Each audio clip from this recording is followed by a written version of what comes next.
พ่อแม่พี่น้องหมดทุกท่านเนาะมื้อนี้ก็ทางทานปิ้งแก้วเพิ่นเนาะทางยูทูบเบอร์เพิ่นมาลงเอาข่าวว่าซั่นซะเวียกบ้านการเมืองเฮานี่แหละการก่อสร้างเส้นทางถนนหนทางเนาะมื้อนี้ก็ทางองค์การจัดตั้งบ้านเฮาเนาะมีท่านเลขาพร้อมคณะเด้อพี่น้องเด้อลงมาติดตามเบิ่งการทะลุเส้นทางเก่าเนาะก็บ่แม่นว่าใหม่ดอกอันสายทางแบบซอยเส้นทางน้อยนะเนาะเป็นทางตัดตาผ่าแต่เก่าแล้วเนาะที่ทางบริษัทเพิ่นได้กองดินไว้แต่ก็ยังบ่ทันได้ดำเนินเทื่อแต่เฮาก็โดยอิงใส่ความที่ว่าอยากไปอยากเที่ยวนี่แหละเนาะอยากไปอยากมานี้มันก็เลยเป็นการตันเส้นทางพี่น้องเนาะก็เลยได้เรียกร้องทางผู้เจ้าของรถแทรกเตอร์มาทูให้มาทูดินให้ว่าท่านทราบกับบ่แม่นว่าล่วงเกินทางวงการจะตั้งทางโยธาเพิ่นดอกแต่ว่านี่เป็นการทะลุการรูดการฮุกทูบางเล็กน้อยซื้อพี่น้อง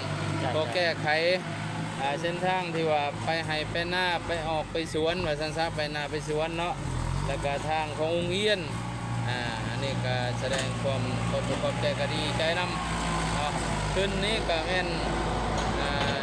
ได้ขึ้นน้ำจากนุ่มแสงเดือนแน่เนาะจะได้ประกอบส่วนน้ำแล้วก็ขึ้นของ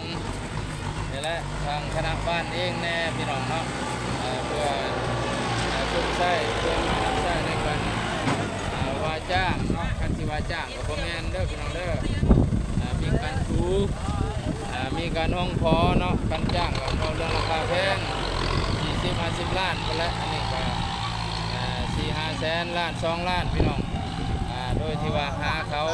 เนาะขอเขาให้มีกันแบบส่วนร่วมเข้ามาประกอบส่วนที่ว่าฮุกทูเส้นทางนี้เนาะ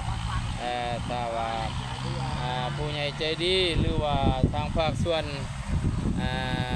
เพราะว่าภาครัฐหรือว่านักธุรกิจเนาะสาวสาธารณชนทั่วไปว่าทางสาที่ว่าเห็นนี่ก็อยากมีการประกอบส่วนนำกระเซินเด้อพี่น้องเด้อเนาะเพื่อสร้างสาพัฒนาบ้านเฮานี่แหละเนาะเพราะว่าพี่น้องป้องไปลูกหลานอยู่ใกล้หรืออยู่ไกลอยู่ต่างประเทศหรือว่าอยู่ในบ้านเนาะก็แล้วแต่ประกอบเล็กๆน้อยๆก็ยินดีนำเด้อพี่น้องเด้อเนาะก็บ่ว่าดอกไปเอาเรื่องหลายภายมากเนาะเพราะว่ามีทุนตื่มอีกเนาะยังสิได้ชมคุมอีกเนาะคุมแต่ละบ่อนของต่ำสายทางที่ว่าเพิ่นตัดตาผ่าอันแต่ว่ายังบ่ทันแล้วเทื่อเนาะก็ยังสิได้เอาดินไปถมอีกเนาะเพราะฉะนั้นจังว่าอยากเชิญชวนทางพ่อแม่พี่น้องหรือว่าลูกหลานเฮาอยู่ต่างประเทศหรือว่าภายในให้เชิญมาประกอบส่วนน้ำเด้อพี่น้องเด้อเนาะเอาก็ขอบอกขอบใจน้ำเด้อท่านยูทูบเบอร์เด้อ